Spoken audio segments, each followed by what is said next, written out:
Olá, meninos! Tudo bem com vocês? Olha só, hoje na nossa aula nós vamos falar um pouquinho sobre reforma protestante. Bom, em primeira mão, nós temos que pensar algumas situações. Ela acontece durante o período da Idade Moderna e muitas situações ali de intriga, né, de questões políticas nós vamos observar com relação a essa questão do poder da igreja enquanto poder religioso, juntamente quanto poder político, interferindo nos emergentes estados modernos que ali se organizam na Europa moderna a partir do século XV adiante. Então ali nós vamos observar alguns conflitos, alguns dissabores entre o poder temporal da igreja conflitante com os interesses dos estados europeus, né, os estados modernos europeus. Em primeiro plano, nós temos que pensar que a Igreja Católica ela tem um controle temporal, uma instituição antiga, naquele momento com mais de 1500 anos, todo um controle político, né, religioso ali muito presente. E aí nós temos que chamar alguns pontos. Em primeiro plano seria o quê? Né? Enquanto a igreja tem esse poder temporal, que é o poder político, né? As suas paróquias, as suas abadias, né? Todo um corpo entre alto clero, bispo, cardeal e papa, o baixo clero, padres, freis, diáconos e assim por diante. Esses são mais destinados a uma igreja espiritual e essa igreja regular, né, temporal, é destinada aí ao alto clero. Bom, o que nós temos que chamar atenção? Nesses cargos de alto clero, nem sempre, né, eram pessoas preparadas espiritualmente. O que isso quer dizer? Haviam as investiduras, ou seja, as pessoas da nobreza compravam títulos dentro da igreja, de bispo, de cardeal, até mesmo de papa. E aí nós podemos perceber que nessas circunstâncias geravam o que nós conhecemos de situações que muitos padres e doutores da igreja irão criticar a setores da igreja católica, como a prática da usura, como a prática da luxúria, né, como a prática da ostentação, né, desvio de conduta.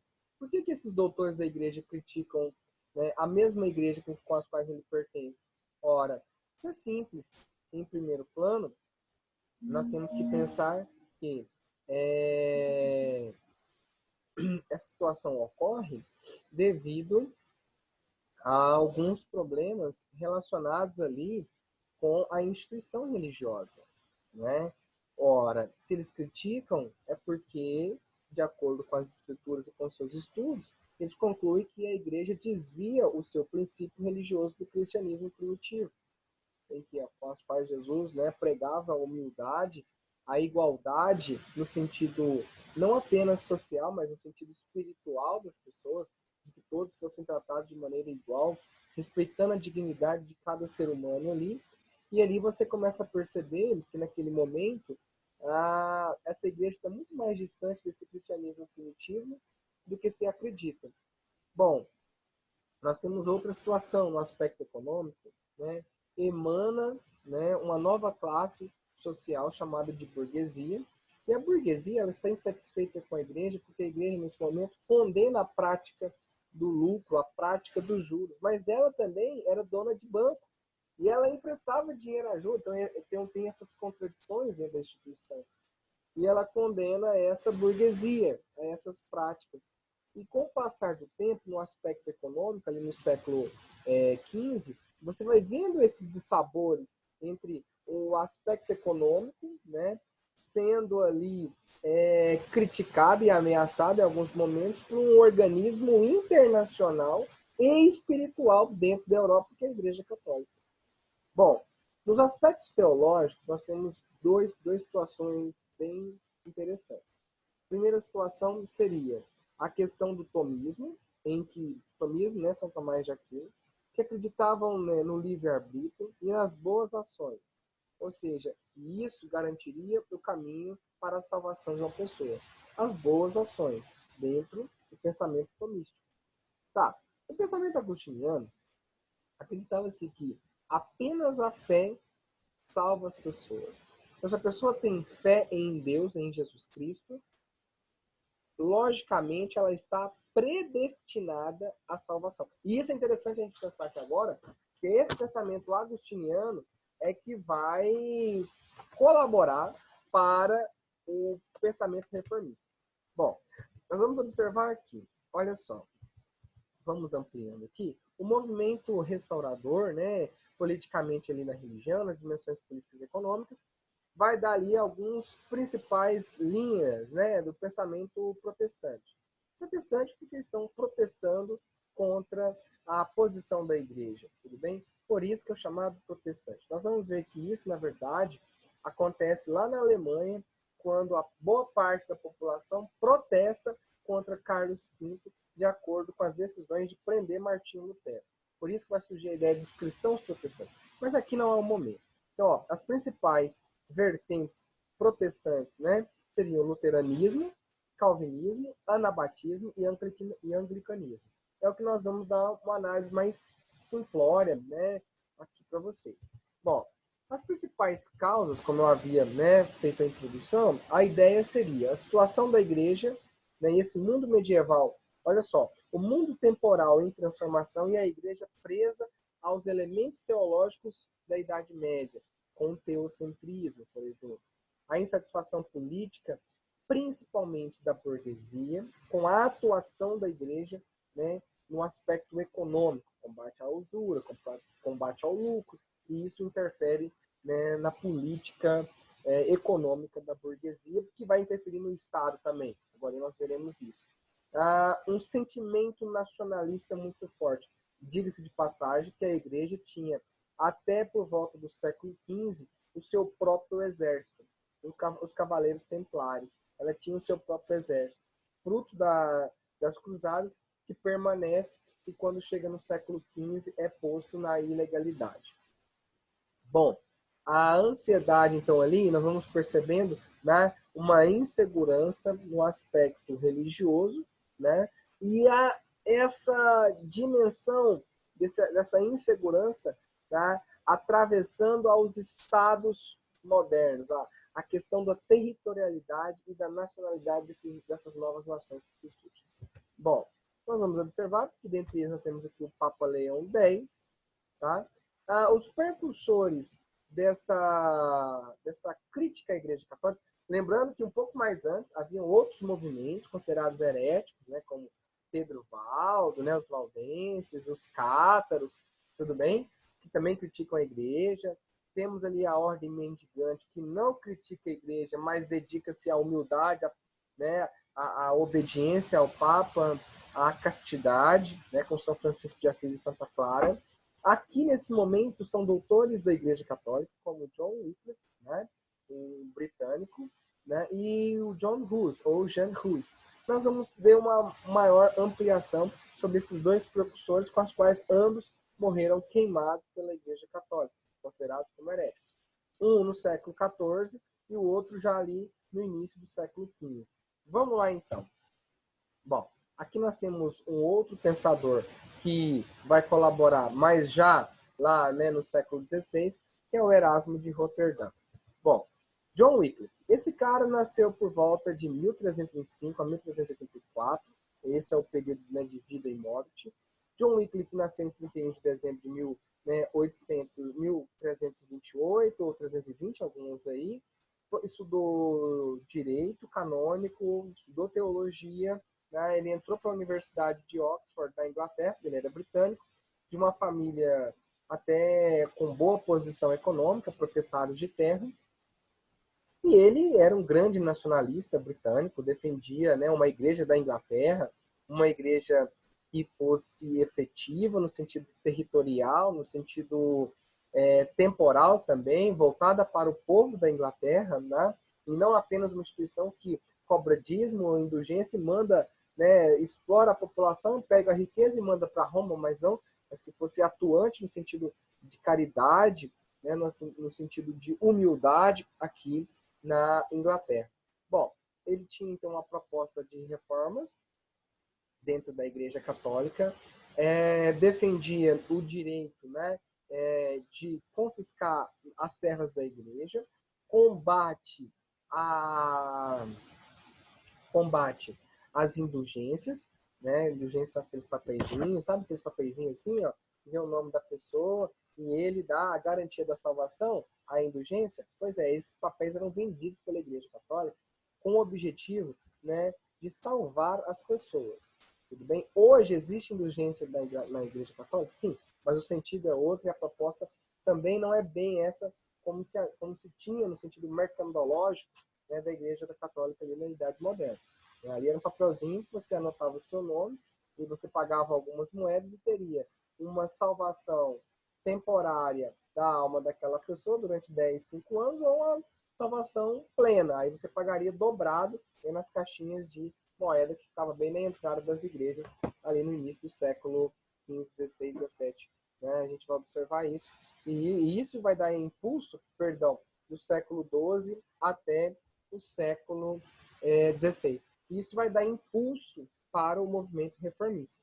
Então, ele trabalhou aí, nas suas pesquisas, primeiro plano, traduzir a Bíblia para o inglês. Isso facilitaria. Né? Então, ele combate as indulgências, defendia a ideia de confisco dos bens da igreja e das terras da igreja. Essa era a proposta de John Wycliffe. Tá? Também foi condenado por heresia, né? E queimado durante seu julgamento em 1384. Bom, outro cara, um outro pensador, também teólogo da Igreja Católica, mas lá na Tchecoslováquia, na antiga região da Boêmia, tudo bem? Hans Hus, né? John Hus. Esse senhor nasceu na cidade de Constança em 1369 e vai, né, ser condenado ali em 1415. Um grande pensador reformista, ele iniciou o movimento ali baseado, né, nos princípios de John Wycliffe, também de uma situação até abastada, porque ele fez universidade, era homem letrado na Universidade da Boêmia, e esse senhor, então, ele defendia justamente isso, ele defendia que deveria, né, acabar com as indulgências, uma autonomia da igreja da Boêmia, né? E outra coisa que vale a pena chamar a atenção é que ele criou uma espécie de um movimento, né? E esse movimento vai se ampliando como se fosse a comunidade, né? Ali na região, pequenas comunidades ali na região da Boêmia, principalmente em Praga, e ele vai ser condenado, né? Ele vai traduzir a Bíblia para a língua tcheca, tanto que o seu trabalho, né, enquanto não só como protestante, mas enquanto teólogo, vai contribuir para a literatura da República Tcheca hoje. Ele foi então condenado por heresia, tudo bem, foi condenado por heresia, e vai ser queimado em 1415. Os seus seguidores são chamados de hussitas, e até hoje existe essa igreja hussita, tudo bem, na região da República Tcheca, né, próxima a Praga, até hoje existe. E quando ele foi queimado, então ele vai fazer um cântico, né? Cântico de Davi, Jesus, filho de Davi, tem misericórdia de mim. Então, esses dois, tanto o John Wycliffe como o John Hus, me lembrando que o John Wycliffe é um cara também muito importante para a história da Inglaterra, com relação aos protestantes, porque ele vai criar um movimento de uma igreja cristã em célula, como se fosse em célula. Ou seja, teria alguns chefes chamados de Larlos, né, os Lollardos. O que eram esses Lollardos? Eram homens que eram casados, mas que tinham uma orientação espiritual e eles tinham como objetivo pregar a palavra cristã, pregar o cristianismo, levar a palavra de Deus para as pessoas. E isso vai se espalhando pela Inglaterra, ameaçando e contradizendo, né, alguns posicionamentos da Igreja Católica. Então, isso gera uma ameaça para ele. Então, antes que essa erva daninha se espalhe, o Estado Vaticano, então, resolve interferir e pôr fim, no caso da Inglaterra, queimando John Wycliffe, e no caso aqui da República Tcheca, né, na antiga Boêmia, o John Hus também foi condenado à fogueira. Isso vai ser propulsor porque isso acontece no final do século XIV, início do século XV, e já lá no início do século XVI, outros movimentos também vão acontecendo. O John Hus foi queimado depois de uma espécie de um acordo com a Igreja Católica, chamado de Concílio de Constança, em 1415, condenando-o, né, à fogueira. Outra coisa que é interessante também, o Jan Hus, ele defendia a ideia de uma independência da Boêmia, a proclamação de uma república da Boêmia, a qual esse território era subalterno, né, à coroa do Sacro Império Romano Germânico, né? Então ela era protegida no território do Sacro Império Romano Germânico. Bom, senhores, o estupim da Reforma Protestante, um momento clássico, é o Lutero. Ele é um dos grandes precursores, ele é engraçado que dentro da Reforma Protestante, antes e depois de Lutero, né, esse é o marco principal. Ele, então, está num momento político em que o Sacro Império Romano Germânico passa por toda uma transformação, é colocado no trono, né, Carlos V, da família Habsburgo, né? Ele, então, está num momento ali de grande situação. Ele era muito jovem, ele vai, então, entrar para a Igreja Católica e vai fazer estudos canônicos, direito canônico, teologia, filosofia, estudos de humanidades. E é nesse momento, então, que ele faz a crítica à indulgência. Lembrando que naquele momento, 1517, onde vai ter o estupro, toda a situação, esse é o arcebispo Alberto, né, de Brandeburgo, tudo bem?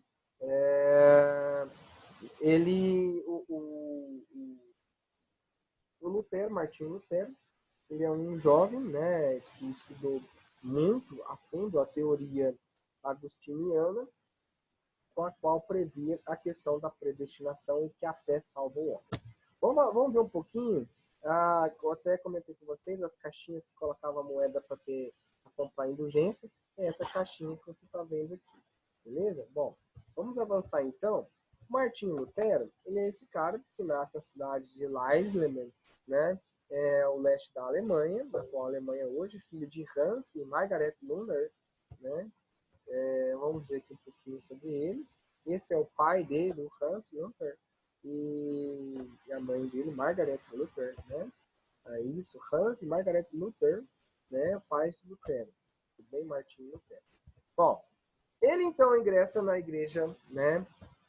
A partir do ano de 1505, lembrando que ele nasceu em 1483, ou seja, que ele está aí, né, com um pouco mais de 22 anos, ele já está entrando na universidade, no Mosteiro Agostiniano, e ali ele vai dedicar seus estudos. Em 1512, já é professor da universidade com o título de doutorado. Esse é o jovem Lutero.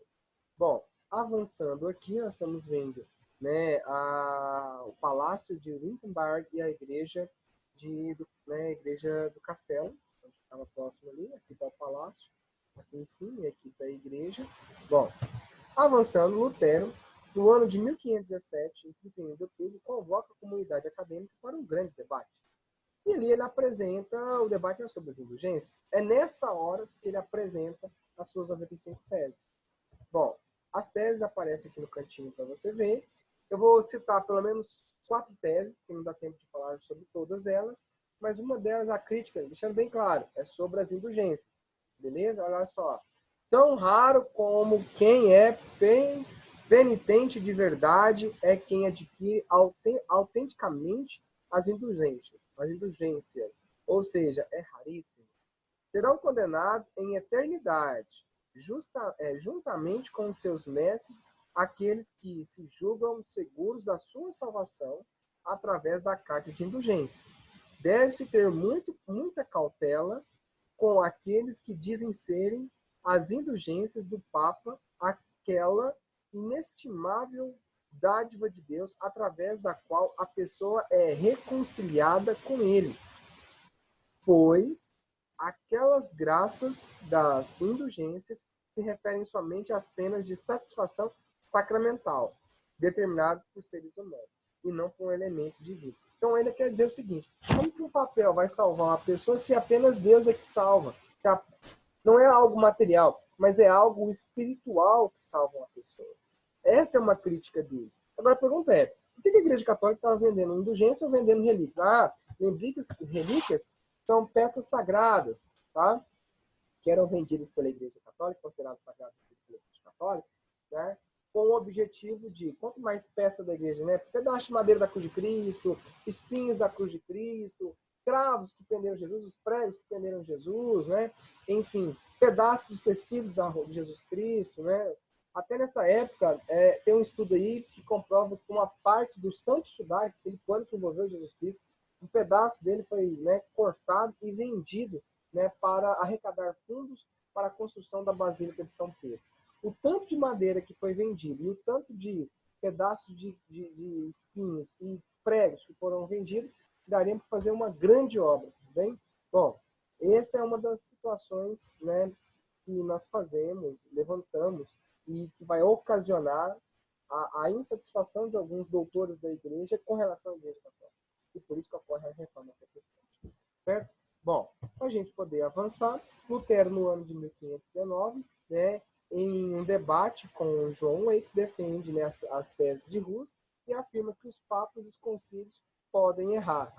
Meu amigo, isso é um problema muito sério, porque em 1520, né, o Lutero acaba sendo excomungado, tá? Ele foi convocado à igreja e até Roma para se retratar, né? E a ideia seria o seguinte: se ele não fosse e nem se retratasse, poderia ser queimado em praça pública. Nesse momento, então, em 1520, escreve então a nobreza cristã alemã, né, o cativeiro babilônico da igreja, né, e a liberdade do cristão. É nessa hora, então, que o Lutero ele é, né, excomungado da igreja. E aí nós vamos observar outro probleminha, que é o quê? Em 1521, Lutero, né, ele acaba sendo excomungado porque as suas teses começam a incomodar a Igreja Católica e, além disso, acaba arregimentando pessoas para participar do seu movimento. Né? Então, a bula papal Decet Pontificium Romano, ela acaba expurgando, né, excomungando, ou seja, agora ele não comunga mais com Deus, não comunga mais com a Igreja Católica, Martinho Lutero. Para ele, tanto faz.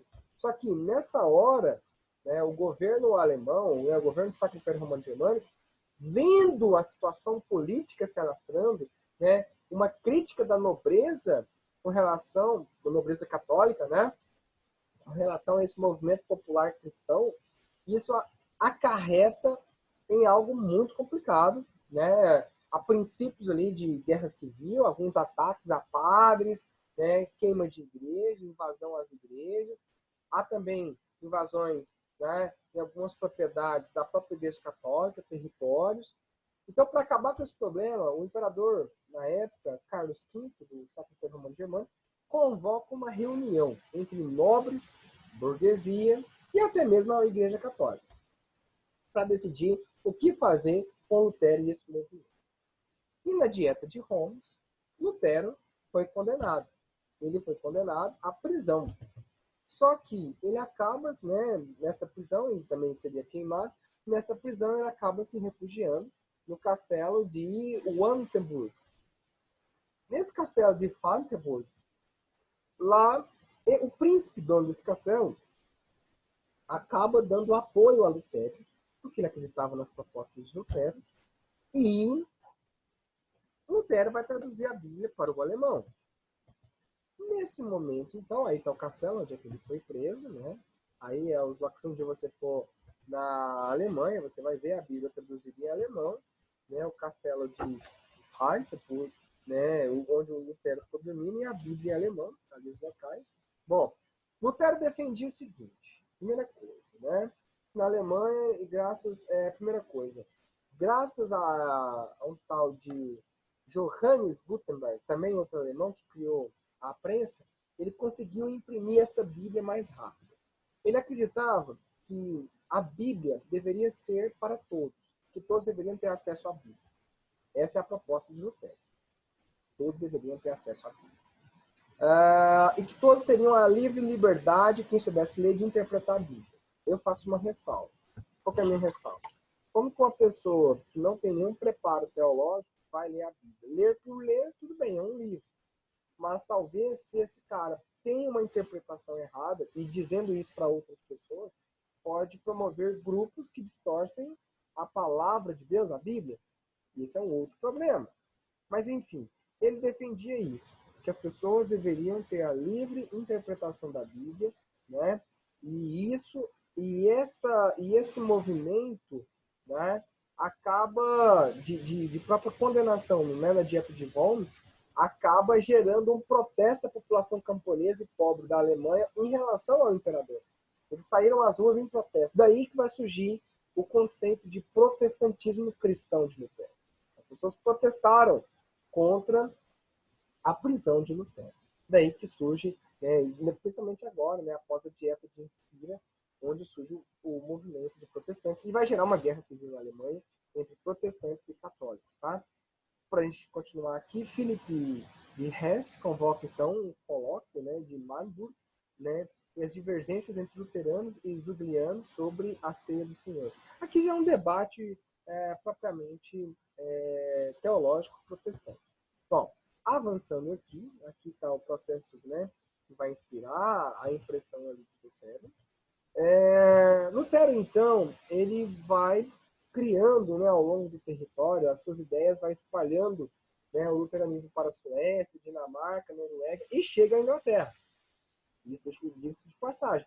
E chega à Inglaterra. Mas antes dessas ideias chegarem à Inglaterra, propriamente dito, o próprio rei da Inglaterra fez uma mudança. Antes que essa ideia luterana predomine, o próprio rei da Inglaterra criou uma igreja inglesa, a igreja anglicana. Eu vou falar disso com Henrique Tudor, né, no ato de supremacia. Vou falar disso aqui mais para frente um pouco.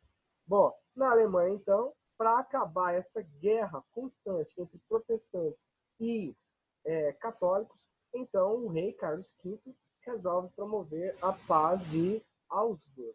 Bom, essa paz de Augsburgo, ela vai ter o princípio seguinte: cuius regio eius religion, ou seja, prevalece a religião predominante naquela localidade, naquele principado. Lembrando que são 300 principados em todo o Sacro Império Romano Germânico. Então, se a religião predominante na Baviera é o luteranismo, então aquela religião oficial é o luteranismo. Se na região da Renânia é o catolicismo, então vai prevalecer o catolicismo. E assim por diante. Mas isso definitivamente a paz entre católicos e protestantes só vai acontecer na Alemanha de fato, né, no Sacro Império Romano Germânico, depois da Guerra dos 30 Anos, a paz de Westfália. Aí sim, de Westfália, aí de fato encerra a guerra religiosa civil entre luteranos e católicos. Tudo bem? Aqui está a foto do imperador Carlos V. Bom, o que defende a doutrina luterana? O princípio da doutrina luterana é que somente a pessoa só é salva, de acordo com o pensamento agostiniano, a pessoa só é salva pela fé. Ela vai ter, então, a livre liberdade de interpretação da Bíblia, né? A tradução da Bíblia também, os sacramentos, né? Vai permanecer dentro da Igreja Católica é o batismo e a Eucaristia, dentro da Igreja Luterana. Apesar que eles vão manter a hierarquia, né, dos bispos até o cargo de bispo, tudo bem? A submissão da Igreja Luterana ao Estado. Antes, na Igreja Católica, ela estava acima do Estado. Aqui não. A Igreja subalterna ao Estado, a política estatal. Isso é importante, porque isso aproxima a Igreja Luterana de qualquer Estado, de qualquer governo. Isso é bom. Tá? Isso também garante a opinião das pessoas que se converteram ao luteranismo, porque agora elas vão ter que seguir os interesses do Estado. Então, isso é um laço muito forte. Mas a gente percebe esses laços fortes nos estados católicos, como na Espanha e em Portugal, né, no processo de colonização, em que eles levam, né, a Companhia de Jesus como um braço forte e direito, né, na conversão e na civilização europeia dos nativos aqui da América a partir, né, do século XVI. Isso daqui a pouco, em outro momento, a gente vai comentar sobre isso, né? Processo de conquista e colonização portuguesa. Bom, além disso, o Lutero vai suspender essa ideia de clero regular, tudo bem? O fim do celibato, tá? E o fim do culto às imagens religiosas. Então, para ele não existe. Para ele também, Maria não tem esse elemento divinificante. Tá? Maria é apenas a mãe de Jesus, não é uma espécie de uma divindade, espiritualmente falando. Né? Então, aqui é posta a santidade de Maria, né? No sentido de ela é apenas uma mulher carnal e não uma mulher santa, e isso contraria a questão da igreja. As festas religiosas em homenagem aos santos não existe na igreja protestante, não existe em nenhuma das igrejas protestantes. Tudo bem? Meus amigos, então aqui nós vamos encerrando um pouquinho, né, sobre a ideia de igreja protestante com vocês. Fico meu muito obrigado. Valeu. Em outro momento a gente vai continuar essa aula sobre reforma protestante. Nós vamos falar sobre calvinismo, sobre o anabatismo e o anglicanismo. Beleza? Forte abraço, galera. Tchau, tchau.